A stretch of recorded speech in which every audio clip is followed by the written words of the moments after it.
Welcome to Ayushman భవ. Sciatica అంటే ఏమిటి? మెడనొప్పి, వెన్నునొప్పితో ఇబ్బంది పడుతున్నారా? మెడనొప్పి, వెన్నునొప్పి రావడానికి ప్రధాన కారణాలేంటి? సయాటికా, మెడనొప్పి, వెన్నునొప్పి సమస్యలకు హోమియోలో వైద్య విధానాలను వివరించేందుకు మనతో పాటున్నారు masters homeopathy, gold medal for excellency in medicine award గ్రహీత డాక్టర్ రవికిరణ్. వారిని అడిగి మరిన్ని సలహాలు, సూచనలు తెలుసుకుందాం. Hello doctor, welcome to our studio. Doctor, sciatic అంటే ఈ మధ్య చాలా మంది సయాటికతో సఫర్ అవుతున్నామని చెప్తున్నారు. అసలు ఈ సయాటిక్ అంటే ఏంటి? సయాటిక్ అనేది యాక్చువల్గా ఏంటంటే అది ఒక నరువు పేరు. ఆ నరువు ఎప్పుడైతే నొక్కుపోతుందో దాని ద్వారా వచ్చే లక్షణాలకు కలిపి చెప్పిన పేరే సయాటికా. అది ఏమవుతుందంటే L3, L4, L5 మధ్యలో ఎప్పుడైతే డిస్క్ కంప్రెషన్ అవుతుందో, లేదా L5, S1 మధ్యలో కూడా డిస్క్ కంప్రెషన్ అవుతుందో, అక్కడ నుంచి ఆ 4 డిస్కుల మధ్యలో నుంచి మనకి ఆ సయాటిక్ నర్వ్ బయటకు వస్తూ ఉంటుంది. అది రైట్ సైడ్, లెఫ్ట్ సైడ్గా మనకి సప్లై అవుతుంది. దాని యొక్క ముఖ్య కర్తవ్యం ఏంటంటే మన కాలుకి సంబంధించిన బ్లడ్ సప్లై కానీ, నర్వ్ సప్లై కానీ, లేకపోతే దానికి సంబంధించిన కమ్యూనికేషన్స్ని మన బ్రెయిన్ నుంచి కింది కాలు వరకు అందించే బాధ్యత సయాటిక్ నర్వ్ది. ఎప్పుడైతే దాని మీద కంప్రెషన్ పెరిగిపోతుంటుందో, లేదా దాని మీద ఎప్పుడైతే ఒత్తిడి పెరిగిపోతుంటుందో ఆటోమేటిక్గా దాంట్లో నొప్పులు మొదలవుతాయి. ఎస్పెషల్లీ నొప్పి అంటే లాగుతున్నట్టు ఉండే నొప్పి, లేకపోతే పట్టేసినట్టు ఉండే నొప్పి అనేది ఫస్ట్ స్టార్టింగ్లో ఉండే లక్షణాలు ఉంటాయి.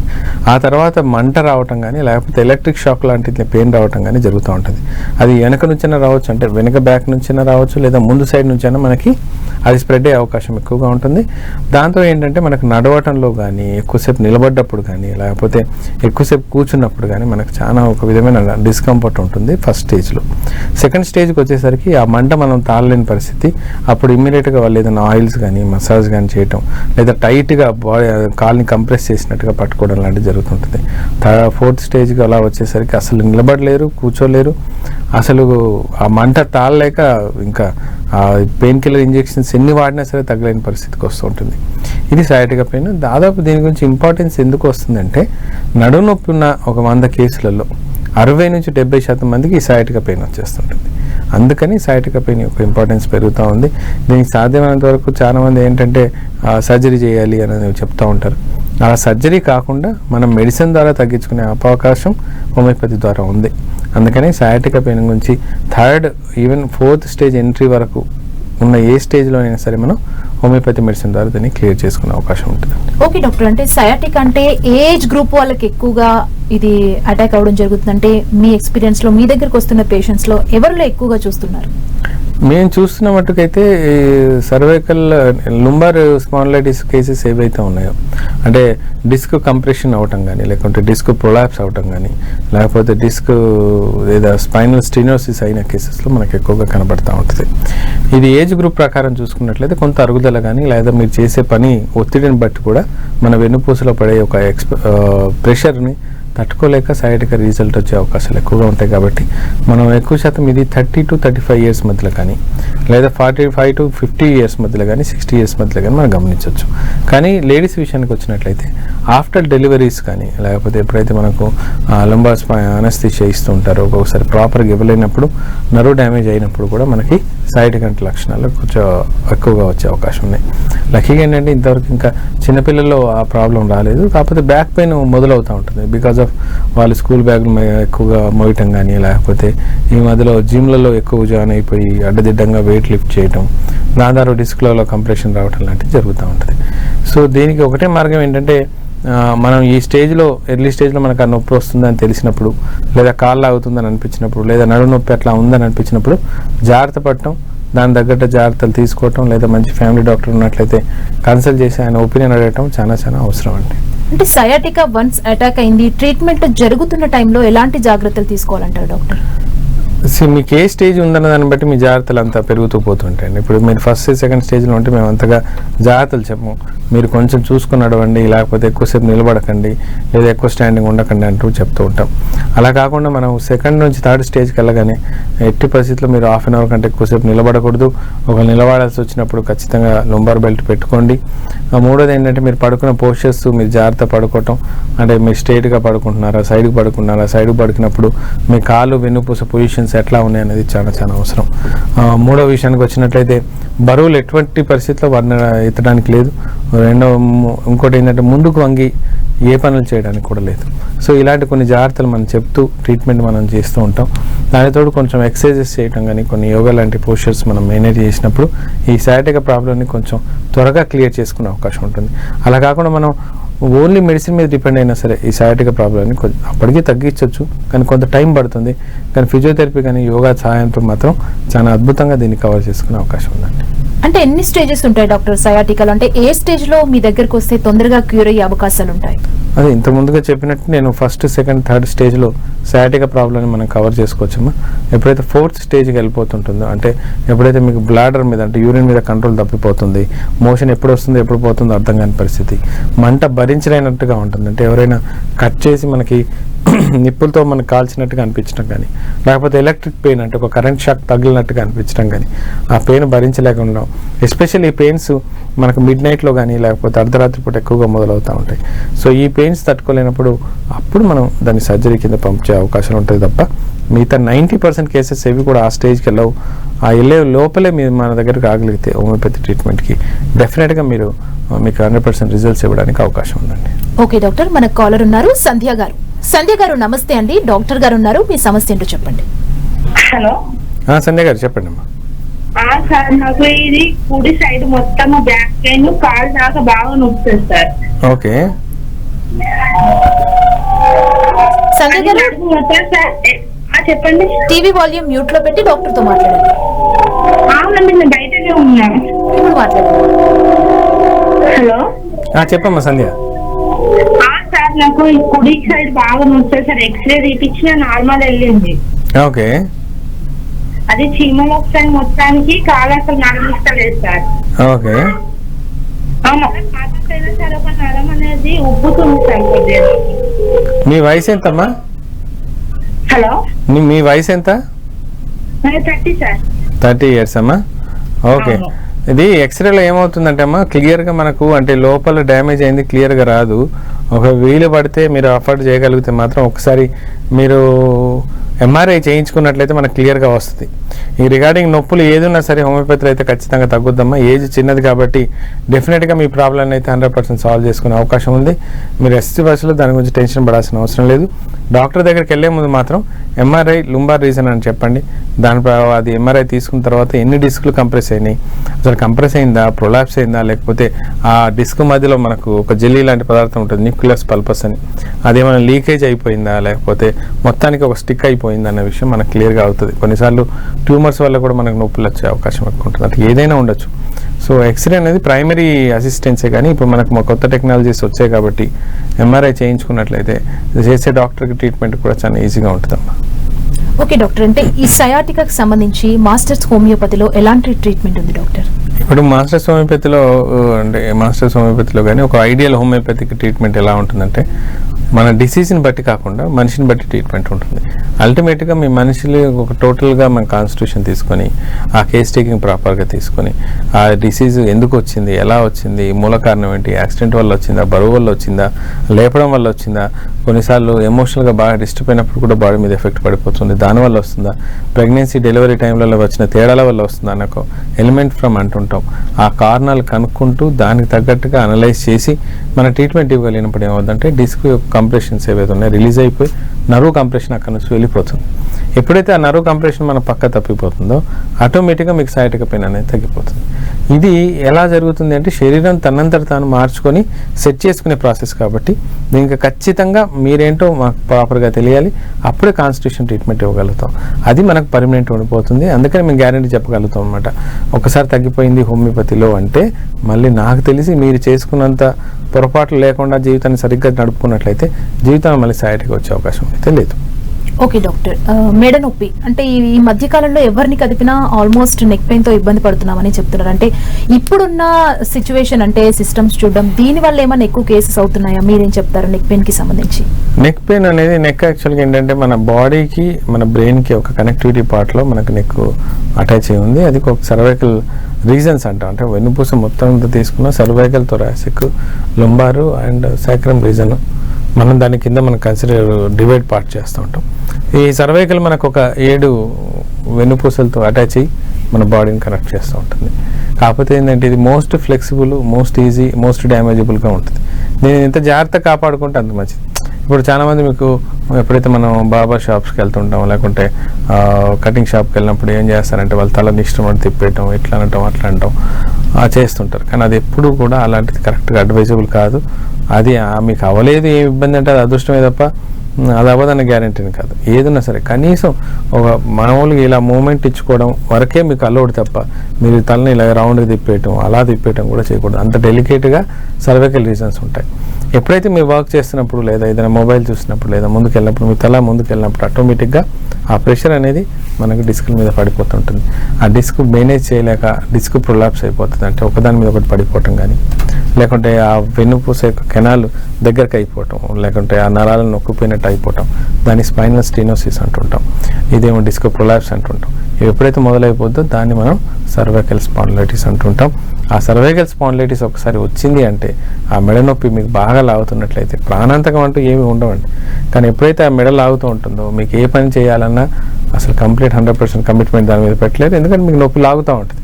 ఒక పని చేద్దామంటే చేతులు లాగుతూ ఉంటాయి, తిమ్మిర్లు పట్టేస్తుంటాయి, మళ్ళీ ఒక చేయి లేపలేని పరిస్థితి. ఒక లాగినా సరే ఒక సపోజ్ లెఫ్ట్ సైడ్ ఎక్కువ కంప్రెషన్ ఉందనుకోండి, ఆ లెఫ్ట్ సైడ్ కంప్రెషన్ ఉండగానే అది హార్ట్ పెయిన్ మీకు అర్థం కాదు, ఇది నిజంగానే సర్వైకల్ వల్ల వస్తుందో అర్థం కాదు. పడుకుందామంటే అటు సైడ్ తిరిగి పడుకోలేని పరిస్థితి, తిమ్మిర్లు అనిపించడం, ఆ ఎలక్ట్రిక్ షాక్ లాగా అనిపించడం, బాగా ముదిరిపోయిందంటే కనీసం మీరు నడిచే బ్యాలెన్స్ కూడా మీ బాడీ కంట్రోల్లో ఉండదు, అలా తూలిపోతూ నడుస్తుంటారు. ఇంకా అది కాకుండా సర్వైకల్ స్పాండ్ ఇంకా పెరిగిపోయి చెవు లెవెల్లో ఇంపాక్ట్ స్టార్ట్ అయింది అంటే ఆ టినిటస్ అంటే చెవులో సౌండ్ లేని పట్టడం, లేకుంటే చెవులో ఇవి చేయటం కూడా దీనివల్ల మొదలవుతూ ఉంటుంది. అండ్ పెయిన్ ఎంత హెవీగా ఉంటుందంటే ఏ పెయిన్ కిల్లర్ వేసుకోవాలో అర్థం కాదు. వేసుకున్నా సరే ఒకసారి 6 to 7 hours తర్వాత మళ్ళీ పెయిన్ మొదలవుతూ ఉంటుంది. సో అంత దూరం తెచ్చుకునే ముందు జాగ్రత్తగా మనం ఒక డెలికేట్ ఆర్గాన్ని లేదా ఒక డెలికేట్ సిస్టాన్ని మనం డీల్ చేస్తున్నాం మర్చిపోకుండా ప్రాపర్గా మేనేజ్ చేసుకోగలిగితే బాగుంటుంది.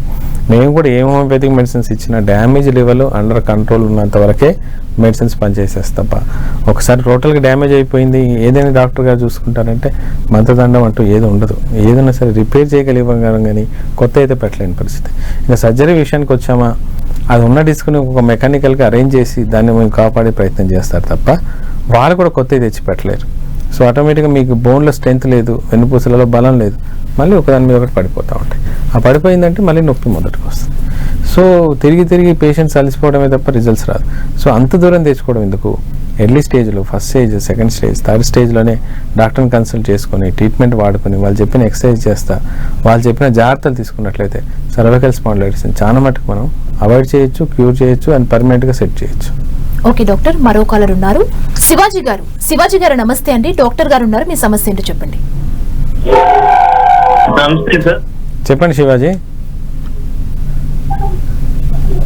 Good afternoon sir. చెప్పండి శివాజీ గారు. మీ టీవీ వాల్యూమ్ ని మ్యూట్ లో పెట్టి డాక్టర్ తో మాట్లాడండి. సార్ నాకు మరోసారి చెప్పరా? అది ఫైనల్ కార్డ్స్ ఆపరేషన్ అయ్యిందండి. Okay okay. దానివల్ల ఏంటంటే ఇప్పుడు ఆపరేషన్ అయిన తర్వాత కింద పొంగలేకపోతున్నానండి. Okay okay. దానివల్ల ఏమైనా ఎక్సర్సైజ్ చేస్తే ఏమైనా రిలీజ్ అయ్యే ఏమైనా అవకాశాలు ఉంటాయని అడగడానికి ఫోన్ చేస్తాను సార్. నార్మల్గా ఏమవుతుందంటే మీరు ఒకసారి ఆపరేషన్ చేసిన తర్వాత హీలింగ్ టైం అని ఒకటి ఉంటుంది. అంటే ఒక 2-3 weeks, 4 weeks, 5 weeks అట్లా టైమింగ్ ఉంటుంది. ఆ టైంలో మీరు ఎటువంటి ప్రయోగాలు కానీ అంత అర్జెంటుగా ముందు కొంగి బరువులు ఎత్తే పనులు కానీ ఇది చేయకూడదు. ఒకవేళ చేయాల్సి వచ్చినా మీరు ముందుకు వెళ్లకుండా సైడ్ నుంచి వండి తీసుకోవడానికి ప్రయత్నం చేయండి. రెండోది, ఒకవేళ ఇది ఆ తర్వాత కూడా మీరు ముందు వంగలేకపోతున్నారు, పట్టేస్తుందంటే ఖచ్చితంగా మీకు సర్జరీ చేసిన డాక్టర్ని కన్సల్ట్ అయ్యి మరి ఎందుకు నాకు ఆ ఫ్లెక్సిబిలిటీ రావట్లేదు, ఎక్కడ నేను స్టక్ అయిపోయి ఉన్నాను, మరి ఎక్కడ రాంగ్ జరిగిందన్న విషయం క్లారిటీ తీసుకోండి. దానికి కూడా 3 వారాలు మ్యాక్సిమం మీరు వెయిట్ చేయండి, అంతకుమించి వెయిట్ చేయకూడదు. ఎందుకంటే 3 వారాల కంటే ఇంకా 5 వారాలు 7 వారాలు అలా వెయిట్ చేస్తూ మీరు ఇంకా ముందుకు వంగలేదంటే అక్కడ డిసీజ్ పెరిగిపోయి ఫిక్స్ అయిపోయే అవకాశాలు ఎక్కువగా ఉంటుంది. సో మళ్ళీ మనం ఏదైనా ట్రీట్మెంట్ చేద్దాం అనుకున్నా అది చేయలేని పరిస్థితికి వెళ్ళిపోతాం. సో ఒక 2 to 2 weeks మ్యాక్సిమం మనం వంగలేకపోతున్నాం. సో ఇమ్మీడియట్ మీరు సర్జరీ చేసిన డాక్టర్ని అడిగేసి రీజన్ ఏంటి, దానికి మనం ఏ విధంగా సెట్ చేయొచ్చు అని చెప్తారు. వాళ్ళు ఖచ్చితంగా సజెస్ట్ చేస్తారు. మోస్ట్లీ వాళ్ళు ఫిజియోథెరపీ కానీ కొన్ని మెడికేషన్స్ మార్చి మీకు హెల్ప్ చేస్తారండి. అట్లాగే ఉండిపోతుందని భయపడద్దు. అది కాకపోయినా హోమియోపతి ట్రీట్మెంట్ ద్వారా మేము సెట్ చేయొచ్చండి. ఓకే డాక్టర్, అంటే నెక్ పెయిన్ కి సంబంధించి ఈ రోజుల్లో చాలా మంది మొబైల్ ఫోన్స్ కి ఎక్కువగా అడిక్ట్ అయ్యారు, చిన్నపిల్లల నుంచి పెద్దవాళ్ళ వరకు. అంటే ఆ మొబైల్ పొజిషన్ కరెక్ట్ గా లేకపోతే మెడనొప్పి ఎక్కువగా వస్తుందని కూడా చెప్తుంటారు కదా, మీరేం చెప్తారు దానికి సంబంధించి? 100% నేను స్క్రీన్ టైం అంటాను. యాక్చువల్గా ఏంటంటే మీరు మొత్తం మీద మొబైల్లో మీరు స్పెండ్ చేసే టైం ఎంతగా ఉందని. మీరు ప్రతి మొబైల్లో ఏ మొబైల్ మనం ఇలా పెట్టుకుని చూడం, మ్యాక్సిమం మొబైల్ అంతా ఇలాగే పెడతాం. సో ఆటోమేటిక్ మీ నెక్ బెండ్ అవుతూనే ఉంటుంది. ఆ నెక్ బెండ్ అయినప్పుడు అంటే స్ట్రైట్గా ఉన్నప్పుడు మీ నెక్ యొక్క వెయిట్ ఒకవేళ 5 kgs 4 kgs ఉన్నట్లయితే బెండ్ అయినా కొద్దీ దాని యొక్క వెయిట్ పెరుగుతుంటుంది. అంటే కొంచెం మీరు ఒక 35 యాంగిల్స్ లేదా 45 యాంగిల్స్ పెట్టగానే 5 kgs ఉన్న వెయిట్ కాస్త 8 to 9 kgs వెయిట్ కనబడుతుంది. అలా కాకుండా మీరు 90 యాంగిల్లో మీరు పెట్టినట్లయితే అది 15 kgs వెయిట్ ఎక్కువ అవుతుంది. మరి 15 kgs వెయిట్ని మోయేసేంతగా సర్వైకల్ స్పాండిలైటిస్ అంటే సర్వైకల్ స్పైన్స్ అయితే రెడీ అవ్వాలి. ఆ వెన్నుపూసలు అయితే దానికి తగ్గట్టుగా 15 kgs అలా అది కొంతవరకే బేర్ చేయగలుగుతుంది. అలా అని చెప్పి మీరు 1 hour 2 hours 3 hours 4 hours మీరు మొబైల్ మీద అలా స్పెండ్ చేస్తున్న కొద్దీ మీ యొక్క ప్రాబ్లం ఎక్కువైపోతుంది. ఎందుకంటే ఈ జాయింట్ అనేది చాలా వీక్ అయిపోయి ఆ మధ్యలో న్యూక్లియస్ పల్పస్ అని ఉంటుంది, దాన్ని మొత్తంకి డ్యామేజ్ అయిపోయి ప్రాబ్లం ఎక్కువ అవుద్ది. ఆటోమేటిక్గా మీరు కనీసం తల తిప్పలేని పొజిషన్, ఇటు నుంచి అటు తిప్పరు, నొప్పి ఎక్కువైపోద్ది, ఏ పని చేసుకోలేరు, కళ్ళు తిరిగిపోతుంటాయి, నిద్ర పట్టదు. సో ఏదన్నా మొబైల్ అయితే సాధ్యమైనంత వరకు తక్కువ స్క్రీన్ టైం వాడడానికి ప్రయత్నం చేయండి. లేదు అవుతుంది దానికి కంపల్సరీ ఉందంటే మీరు ఖచ్చితంగా ఎర్గామిక్స్ పొజిషన్లో పెట్టడం నేర్చుకోండి. అంటే మీ తలని ఇలాగ చూసాం లేదా కొంచెం ఇలా బెండ్ అయ్యే వరకు చూసుకునేలాగా మొబైల్ పెట్టుకోవటమో లేదా ట్యాబ్ పెట్టుకోవటమో లేకుంటే కంప్యూటర్ స్క్రీన్ పెట్టుకోవడం లాంటివి చేయాలి తప్ప ఏమాత్రం మీరు ఎంత బెండ్ అవుతుంటే అంత సర్వికల్ ప్రాబ్లం పెరుగుతుంది అనేది మాత్రం అర్థం చేసుకోవాలి. అండ్ పడుకొని చూడటాలు లేకపోతే నిలబడి వెళ్ళేటప్పుడు చూసుకుంటూ వెళ్ళటాలు మాత్రం అవాయిడ్ చేస్తే బెటర్ అండి. ఓకే డాక్టర్, కాలర్ ఉన్నారు మల్లికార్జున గారు. మల్లికార్జున గారు నమస్తే అండి, డాక్టర్ గారు ఉన్నారు, మీ సమస్య ఏంటో చెప్పండి. నమస్తే సార్. చెప్పండి మల్లికార్జున.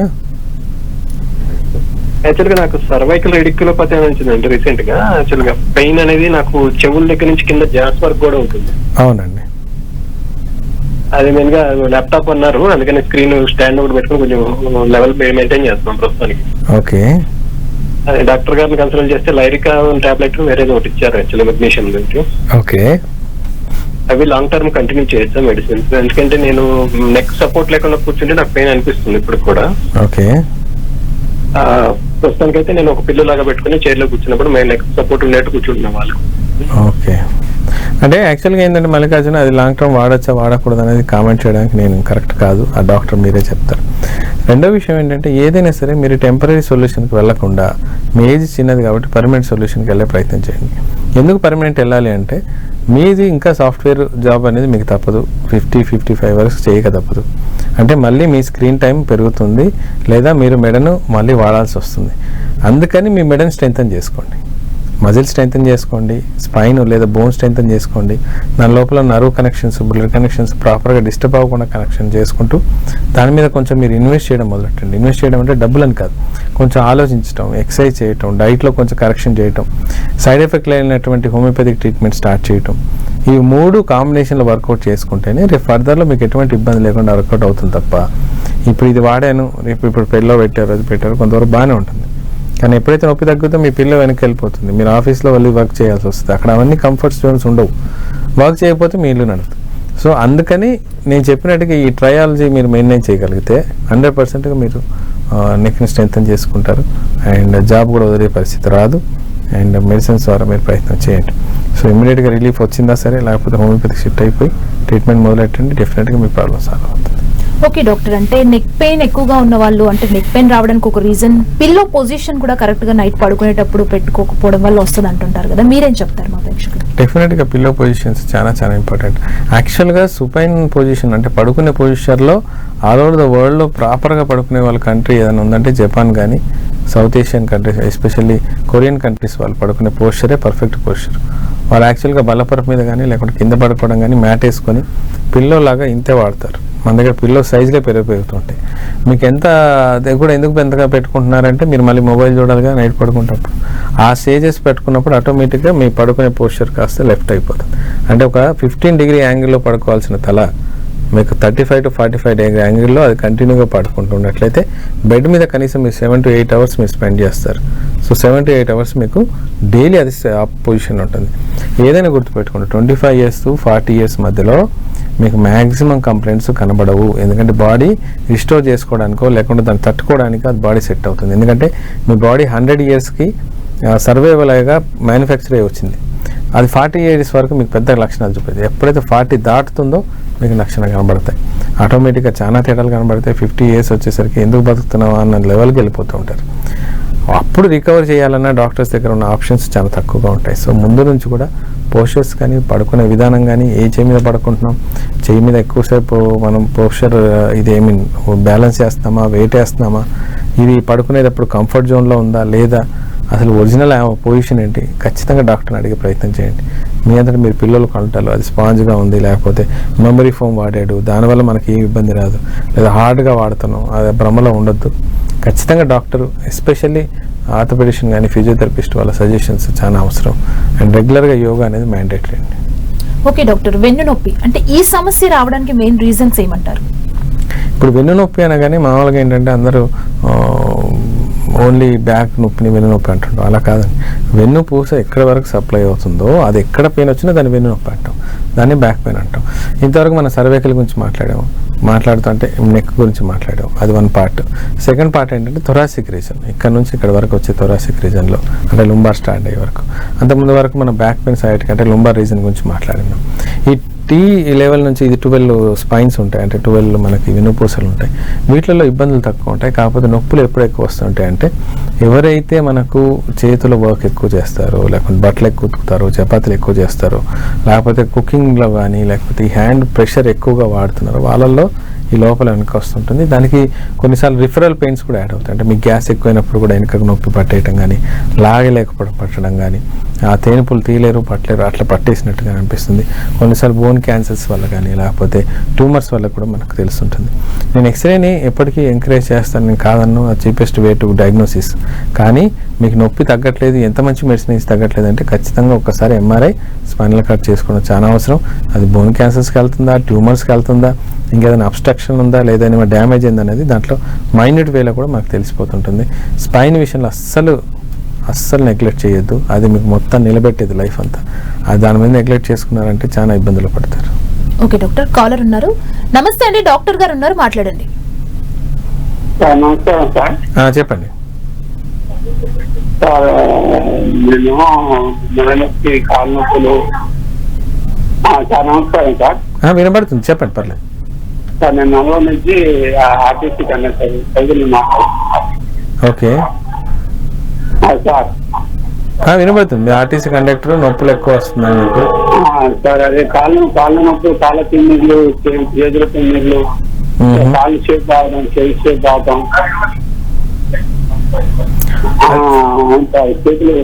చేతులు వనకడం, ఆట షేప్ రావడం, కాళ్ళు షేప్ రావడం, జలుబు ఎక్కువ ఉంటుంది సార్. అంటే మీరు దాదాపు 3 years నుంచి బాధపడుతుంది సార్. జాబ్ కూడా పోయింది, జాబ్ తీసేసారు అన్సిటీగా, మెడికల్ అన్సిటీగా. ఇంటికనే ఉంటున్నాం సార్, నడవలేస్తాను అన్ని గురించుకున్నా తప్ప కావట్లేదు సార్. అది ఏమవుతుందంటే మీరు అన్నట్టుగా మీరు చేసిన జాబ్ వల్లే మీకు వచ్చిన ప్రాబ్లం అండి. అంటే ఆ డ్రైవింగ్కి అయితే మీకు ఒక ప్రాపర్ సీటు, ఒక హ్యాండిల్ చేసుకోవడానికి ఒక డ్రైవింగ్ హ్యాండిల్ అనేది మనకు ఉంటుంది, కానీ కండక్టర్ జాబ్కి మాత్రం అసలు ఉండదు. మీరు ఎప్పుడైతే టికెట్స్ ఇచ్చేటప్పుడు కానీ, బ్రేక్స్ వేస్తున్నప్పుడు మూమెంట్లు కానీ, ముందుకు రావటాలు, వెనక్కి రావటాలు, నిల్చోవటాలు, వీటి వల్ల మీకు డిస్కులలో ఖచ్చితమైన చేంజెస్ వచ్చి ఉన్నాయి. అందుకని మీరు ఎక్కువసేపు నిలబడలేకపోతున్నారు, మంటలు తిమ్మిర్లు కూడా వచ్చడానికి రీజన్స్ అవే. ఒకసారి ప్రాపర్ రిపోర్ట్స్ ఏమైనా ఉన్నట్లయితే దగ్గర ఉన్న మంచి హోమియోపతి డాక్టర్ ట్రీట్మెంట్ స్టార్ట్ చేయండి. నాకు తెలిసి 80 to 90% క్లియర్ అయ్యే అవకాశం ఉంది. ఎందుకు మీరు 100% చెప్పట్లేదంటే మీరు ఆల్రెడీ కొంచెం ఏజ్డ్ పర్సనాలిటీ లాగా ఉన్నారు మీ వయసుని బట్టి. ఆ 100% అనేది ఒక ఏజ్ తర్వాత మనం అచీవ్ చేయలేం. మీకున్న నొప్పులలో 70 to 80% రీచ్ అయినా సరే మీకు మ్యాక్సిమం రిలీఫ్ వస్తుంది. మీరు రోజువారీ పనులు అద్భుతంగా చేసుకోగలుగుతారు. సో అంతవరకు మీరు రావాలి అంటే మాత్రం ఒక మంచి డాక్టర్ని చాయిస్ చేసి ట్రీట్మెంట్ మొదలెట్టండి. డెఫినెట్గా మీ ప్రాబ్లం సాల్వ్ అవుతుంది.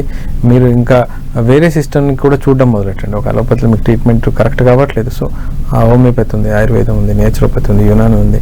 దాంట్లో మీకు సైడ్ ఎఫెక్ట్ ఇవ్వకుండా బెస్ట్ ఇచ్చే ట్రీట్మెంట్స్ ఎవరు ఉన్నారు నేచురల్ మెథడ్లో అనేది చూస్తూ దాని ప్రకారం ట్రీట్మెంట్కి వెళ్తే బెస్ట్ ఆప్షన్స్ ఉంటాయి. హోమియోపతిలో అయితే సైడ్ ఎఫెక్ట్స్ ఉండవు అండ్ రిజల్ట్స్ కూడా అద్భుతంగా వస్తాయండి. ఓకే డాక్టర్, అంటే వెన్ను నొప్పికి హోమియోలో చికిత్స విధానం ఎలా ఉంటుంది డాక్టర్? వెన్ను నొప్పికి సేమ్ అండి, మనకి సేమ్ కాన్స్టిట్యూషన్ థెరపీ తీసుకోవటమే 100%గా ఒక 45 to 1 hour ఖచ్చితంగా పేషెంట్తో స్పెండ్ చేయాల్సి వస్తుంది. వాళ్ళు చెప్పే లక్షణాలు, వాళ్ళకి వచ్చే డ్యామేజ్ ఎక్కడ ఉంది, ఎందువల్ల వచ్చింది, దాని మూల కారణం ఎక్కడ వచ్చింది, దాని ఏదో మొదలైంది, యాక్సిడెంట్ వల్ల మొదలైందా, బరువుల వల్ల మొదలైందా, దాంతోపాటు ఎటువంటి కంప్లైంట్స్ ఉన్నాయి, ఓన్లీ నడుము నొప్పి లాగుతుందా, దాంతోపాటు చెమటలు పట్టడం, గ్యాస్ పట్టడం లాంటివి కూడా ఉన్నాయా, ఎప్పుడు ఎక్కువ అవుతుంది, ఎప్పుడు తక్కువ అవుతుంది, అర్ధరాత్రి పూట ఎక్కువ అవుతుందా, తగ్గుతుందా, లేకపోతే డే టైంలో వర్క్ చేసినప్పుడు ఎక్కువ అవుతుందా, ఇవన్నిటి కూడా కన్సిడర్ చేస్తూ ట్రీట్మెంట్ ఇచ్చినప్పుడు ఏమవుతుందంటే అద్భుతంగా ఆ మెడిసిన్ పనిచేయటం, దాని ద్వారా రిజల్ట్స్ కూడా మనం రీచ్ అయ్యే అవకాశం ఎక్కువగా ఉంటుందండి. సో వెన్నుపూస విషయాలలో ఖచ్చితమైన రిజల్ట్స్ ఉన్నాయి, నేను కాదన్ను.